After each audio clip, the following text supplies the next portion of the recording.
Ashamaa harka fuudhee kabajamtoota hordoftoota maatii YouTube chaanaalii kiyyaa nagaa keessanii fayyaa keessanii ani nagaa fayyaa kooti galata waaqayyo bagaa nagaadhaan gara mana keenyatti dhuftan isiniin jedha.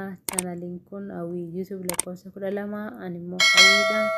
Namoonni jalqaba irraa kaasanii hanga ammaatitti like share subscribe gochuudhaan maatii koo taatan guddaa galatoomaa yooyyaa baga nagaan dhuftan isiniin jedha.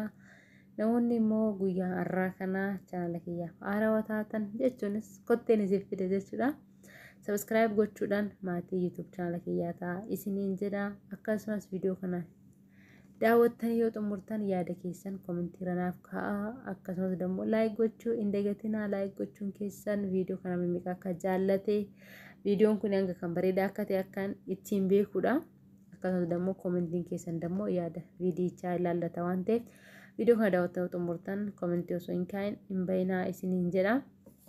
Guyyaa har'aa kan eegaa akkuma mata duree irratti argitanii faayidaa talbaa yookiin immoo barbaachisummaa talbaati jechuudha mata dureen viidiyoo keenya guyyaa har'aa. Talbaan biyyoota guddatan keessatti keessumattuu immoo biyyoota guddatan keessaa kanneen akka biyya Eeshiyaa fi biyya Chaayinaatti akka herbaal meedisiniin sitti fayyadamu yookiin immoo herbaal meedisinii irraa hojjetu jechuudha. Kanaaf inni kun immoo talbaan sadarkaa warshaatti akkasumas immoo sadarkaa qorichummaatti akka inni barbaadamu kan isa taasisedha. Sababni kun immoo maali yoo jettanii talbaan viitaaminoota hedduudhaan kan badhaadhe waan ta'eef talbaan nyaata qaaliidha jechuudha. Talbaan fayyaa keenyaaf karaa nyaataa fi karaa dibataatiin kan itti fayyadamaa turredha. Karaa aadaatiinis yookiin immoo gara ammayyaatiinis jechuudha. Biyyoota tokko tokkotti baay'ee jaallatama akkasumas immoo qaalii kan ta'e talbaan keessattuu biyyoota guddatan keessatti barbaachisummaan talbaa olaanaadha jechuudha. Akkasumas sababbiin immoo barbaachisummaan talbaa biyyoota guddatan keessatti inni olaanaa ta'ee fi biyyoonni guddatan biyyoota beekumsa qaban biyyoota baratan waan ta'aniif faayidaa talbaa waan adda baasanii beekaniif talbaa sirriitti fayyadamu jechuudha. Keessumatti iyyuu talbaan namoonni loonii fi bu'aa loonii hin soorranne yookiin immoo hin fayyadamne jechuunis kan akka aannanii kan akka killee kan akka foonii namoota hin soorranne talbaa qofa soorachuudhaan yookiin immoo talbaa qofa nyaachuudhaan faayidaa viitaaminoota isaan irraa argatan sanii talbaa qofa irraa argachuu ni danda'u jechuudha. Talbaan uumama isaatiin viitaamin kaaloorii, pirootiinii, kaarbohaayidireetii, faayibarii, omeegaa 3, viitaamin B6, kaalshiyeemii akkasumas immoo ayireenii, maagneeziyeemiidhaan kan badhaadhe waan ta'eef viitaaminiidhaan yookiin immoo barbaachisummaan foonii fi aannan keessatti argamu hunduma isaa dhibbaan dhibbatti argachuu waan danda'amuuf inni kun talbaan akka inni barbaachisaa ta'u akka inni qaalii ta'u kan taasisedha jechuudha. Fakkeenyaaf namoonni mataan isaanii jalaa caccabu yeroo baay'ee mataa keessan niqattanii yoo raawwattan kan rifeensi keessan goggogu kan isin jalaa bubuqqa'u yoo jiraate yeroo mataa keessan niqattan jechuudha. Shaampoo ittiin niqattan qodaa guutuu keessatti osoo hin taane shaampoo amma ittiin niqattan qodaatti qannastanii qiccanii to'ii keessatti immoo zayitii talbaa yoo qabaattan zayitii talbaa maankaa tokko fakkeenya mataan keessan baay'ee yoo ta'e akkasumas dheeraa yoo ta'e zayitii talbaa maankaa tokko itti qiccanii shaampoodhuma sana walitti maktanii yoo dhiqattanii mataan keessan akka inni lallaafu akkasumas immoo akka inni isin jalaa hin bubuqqaane akka inni isin jalaa hin ciccinneefillee isin fayyada jechuudha. Yookiin immoo inni kun akka maaliis akka koondishinariitti garuu koondishinariin mataa keenya shaampoodhaan dhiqannee raawwanne ergasii booda koondishinariin dhiqanna. Koondishinariin yeroo dhumaaf waan mataa lallaaffisu nutti fakkaata malee garuu yeroo bishaan irraa goggogetti hin goggoga jechuudha. Kanaaf isa sana caalaa koondishinarii fayyadamuu caalaa zayitii talbaa kana itti qinyee to'ii gogaa mataa keenyaa irraa kaasnee rifeensa keenya hunduma isaa itti dibannee yoo ofirraa dhiqne inni kunis furmaata tokkodha jechuudha. Inni biraa immoo namoota fuulli keessan shushunturu yookiin immoo naannoon adda keessaniifa kan shabashabamu jechuudha. Galgala yeroo raftan talbaa bishaaniin affeeltanii bishaan talbaa sana keessaa jechuudha isa akka jeelii sana jeelii talbaa san yoo vaaziliinii feetu ta'e vaaziliinii wajjin walitti maktanii yookiin immoo qibaatii kookonaatii dibattu yoo ta'e fuula keessan qibaatii kookonaatii itti gootanii fuula keessanitti dibattanii akkuma qibaatii yookiin immoo kireemii fuula keenya dibannuutitti fuula keessan xiqqoo ishii miisaa cigootanii raftu jechuudha galgala. Isaan booda ganama hirriibaa yoo kaasan fuula bishaan hin eeyyamamu. Bishaan xiqqoo ishii bishaan qorraa osoo hin taane bishaan xiqqoo qorrabeen dhiqattanii yeroo jalqabaatu jechuudha. Isaan booda bishaan qorraa irra deebifattu jechuudha. Bishaan onaan akkuma dhiqattasa itti naftanii fuula keessan bishaan qorraa irra deebifattu. Inni kun immoo asirratti qibaatii kookonaatii isin jedhee jira. Qibaatiin kookonaatii baay'ee tokko foolii qaba. Akkamitti fuula dibanna jechuu dandeessanii.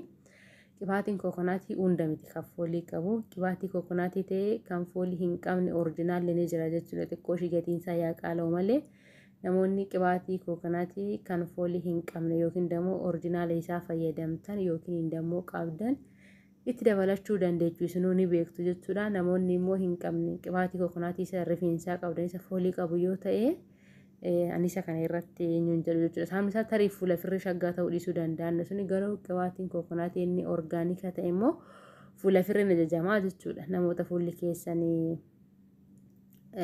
isaaf alaarjikii hin qabne jechuudha. Inni biraa immoo dubartoota biratti talbaa namoonni marsaa laguu keessan yeroo isaa eeggatee hin dhufne tarii ji'a isaa dabarsee dhufuu danda'a. Tarii immoo ji'ni isaa osoo hin gahin yeroo isaa osoo hin eeggatin namoonni marsaa laguu isinitti dhufu yookiin immoo isin rakkisu talbaa fayyadamuudhaan marsaa laguu keessan akkasumas immoo yeroo marsaa laguu namoonni gar malee isin dhukkubu talbaa fayyadamuudhaan sirreeffachuu ni dandeessu jechuudha. Inni kunis akkamitti kan jedhuufi inni tokko bishaan ho'aadhaan talbaa affeeltanii nyaachuudha jechuudha. Bishaan ho'atti talbaa affeeltanii to'i daqiiqaa 5 yookiin daqiiqaa 7 kana caalaa miti wanti inni yeroo namatti fudhatu talbaa affeeluuni affeeltanii raawwattanii nyaachuudha. Yoo qaamaan isaa dasisiin hin jenne sukkaara itti dabalachuu dandeessu. Garuu osoo sukkaara itti godhachuu baattanii baay'ee bareedaadha jechuudha. Talbaa fi bishaan qofa affeeltanii otoo nyaattanii baay'ee bareedaadha. Inni kun immoo guyyuma hundayyuu yoo fayyadamtan miidhaan qabu jechuudha. Faayidaa malee talbaa affeeltanii guyyuma hunda osoo keessattuu garaa duwwaatti birciqqoo tokko fayyadamtanii haala salphaa ta'een yeroo gabaabaa keessatti furmaata ni argattu jechuudha. Namoonni marsaa laguu irratti tokko lammaffaan immoo nyaata nyaateetti dabaluudhaan daffisanii dhuguu qofa osoo hin taane fakkeenya salaaxatti ta'uu danda'a. Waxiidhuma waxamee bilchaatetti illee dabalachuudhaan yookiin immoo waxii waxamee erga bilchaateen boodatti kan talbaatti naqattasan qobaatti irraa qannastanii daqiiqaa 3 yookiin daqiiqaa 2 waxii wajjin walitti maknee bidirratti ho'istanii yoo fayyadamtan bareedaadha jechuudha. Inni biraa immoo furdina qannasuudhaaf talbaa fayyadamuun ni danda'ama. Namoonni yeroo furdina qannasan talbaa karaa itti fayyadaman keessaa karaa hedduudha. Garuu isaan keessaa inni tokko yeroo miirri yookiin immoo beelli isaatti dhaga'ame talbaa maankaa 2 daakuu talbaa emmisamee kan daakame daakuu talbaa maankaa 2 fi bishaan